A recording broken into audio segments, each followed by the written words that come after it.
అనకాపల్లి జిల్లా అచ్యుతాపురం సెజ్లోని essentia advanced sciences pharma కంపెనీలో బుధవారం మధ్యాహ్నం జరిగిన ఘోర ప్రమాదంలో మృతుల సంఖ్య భారీగా పెరుగుతోంది.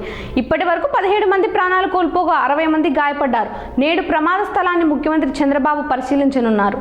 అనకాపల్లి జిల్లా రాంబిల్లి మండలం అచ్యుతాపురం సెజ్లో జరిగిన ఘోర ప్రమాదంలో మృతుల సంఖ్య అంతకంతకు పెరుగుతోంది. ఎసెన్షియా అడ్వాన్స్డ్ సైన్సెస్ ఫార్మా కంపెనీలో జరిగిన విస్ఫోటనంలో మృతుల సంఖ్య 17 దాటింది. ఈ ఘటనలో ప్రాణ నష్టం మరింత పెరిగే అవకాశం ఉంది. నేడు ప్రమాద స్థలానికి ముఖ్యమంత్రి చంద్రబాబు నాయుడు వెళ్లనున్నారు. ఫార్మా ప్రమాదంలో గాయపడిన వారిని పరామర్శిస్తారు. మృతుల కుటుంబాలను ఓదార్చనున్నారు.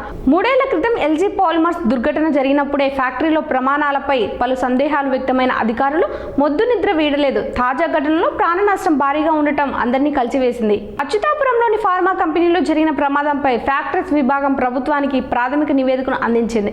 ఫార్మా కంపెనీలో రియాక్టర్ పేలుడు జరగలేదని, సాల్వెంట్ లీక్ అవ్వడం వల్లే ప్రమాదం జరిగినట్టు గుర్తించారు. ఈ మేరకు ఫ్యాక్టరీస్ విభాగం డైరెక్టర్ చంద్రశేఖర్ వర్మ ప్రభుత్వానికి నివేదించారు. ఫార్మా కంపెనీ రియాక్టర్లో తయారైన మిథైల్ టైడ్ బ్యూటైల్ ఈథర్ మిశ్రమాన్ని స్టోరేజ్ ట్యాంకులకు మార్చేటప్పుడు ఆ మిశ్రమం లీక్ అయిందని పేర్కొన్నారు. ప్రొడక్షన్ బ్లాక్ లోని రియాక్టర్ నుంచి పీడీ ల్యాబ్ ద్వారా ట్యాంకులోకి రసాయనాన్ని సరఫరా చేసే సమయంలో సాల్వెంట్ లీకేజ్ ఏర్పడినట్లు వివరించారు. ఆ మిశ్రమం బయట వాతావరణంలో రసాయన చర్యలకు గురై ఆవిరిగా మారిందని పేర్కొన్నారు. వాతావరణంలోని ఇతర వాయువులతో కలవడంతో ఒక్కసారిగా పేలుడు జరిగి ఫ్యాక్టరీలో భారీ విస్ఫోటనం సంభవించినట్టు పేర్కొన్నారు. సాల్వెంట్ లీకుల్ని గుర్తించే అలారంలు పనిచేయకపోవడంపై అనుమానాలు వ్యక్తమవుతున్నాయి. రియాక్టర్ నుంచి ట్యాంకుకు సరఫరా అయ్యే క్రమంలో లీక్ అయితే వెంటనే హెచ్చరికలు వచ్చే వ్యవస్థలు ఫ్యాక్టరీలో ఉండాలి. ఫ్యాక్టరీ వాతావరణం మార్పులను గుర్తించే అత్యాధునిక భద్రతా వ్యవస్థలు ప్రస్తుతం అందుబాటులో ఉన్నాయి. ఆవిరి రూమ్లో వాయువులు ఫ్యాక్టరీ అంతటా వ్యాపించినా ఎందుకు గుర్తించలేదో పరిశోధిస్తున్నారు. అచ్యుతాపురం ప్రమాద ఘటనపై అధికారులతో సీఎం టెలికాన్ఫరెన్స్ నిర్వహించారు. క్షతగాత్రులకు అందుతున్న వైద్యంపై వివరాలు అడిగి తెలుసుకున్నారు. అచ్యుతాపురం ప్రమాదంపై జిల్లా అధికారులు, పరిశ్రమల శాఖ, ఆరోగ్య శాఖ అధికారులతో పాటు స్థానిక ప్రజాప్రతినిధులు, మంత్రులతో సీఎం టెలికాన్ఫరెన్స్ నిర్వహించారు. క్షతగాత్రులకు అందుతున్న వైద్యంపై వివరాలు తెలుసుకున్న సీఎం అన్ని విభాగాల వైద్యులను అందుబాటులో ఉంచి బాధితుల ప్రాణాలు కాపాడాలని సూచించారు.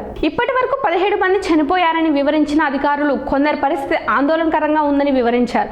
ప్రమాదానికి కారణాలు ఏంటనే విషయంలో ప్రాథమిక సమాచారాన్ని సీఎంకు వివరించారు. ప్లాంట్ నిర్వహణలో మానవ తప్పిదం, ప్లాంట్ నిర్మాణంలో లోపాలపై ప్రాథమిక సమాచారాన్ని సీఎంకు వివరించారు. ప్రమాదం అనంతరం ఫార్మా కంపెనీ యాజమాన్యం స్పందన సరిగా లేదని తెలిపారు.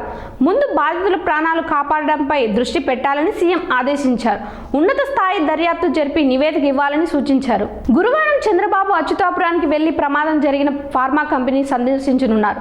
ఉదయం 10:30 గంటల తర్వాత విజయవాడ నుంచి విమానంలో విశాఖపట్నం ఎయిర్పోర్ట్ కు చేరుకుంటారు. అక్కడి నుంచి హెలికాప్టర్లో అచ్యుతాపురం సెజ్కు వెళ్తారు.